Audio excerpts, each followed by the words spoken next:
Hey everyone, welcome back. Copied a DealSeek promo code and pasted it at Amazon checkout, but the price seemed changed or says the code is invalid. This is the most reported DealSeek issue, and the fix is simpler than you think. The most common reason a DealSeek code does not apply has nothing to do with the code being expired. It it's that after pasting the promo code into the Amazon coupon box, you need to tap the small arrow button or hit apply right next to where you've pasted it. Simply pasting the code is not enough.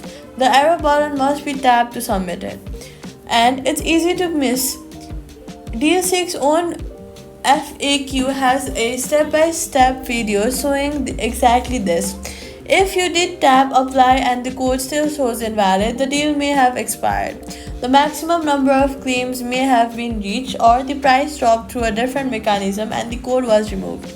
Go back to DealSeek, tap the report button, the flag icon on the deal page to flag it as expired, and try a different similar deal.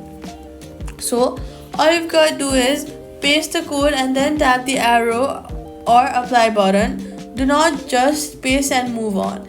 That one tap is what actually applies the code. Subscribe for more deal tips.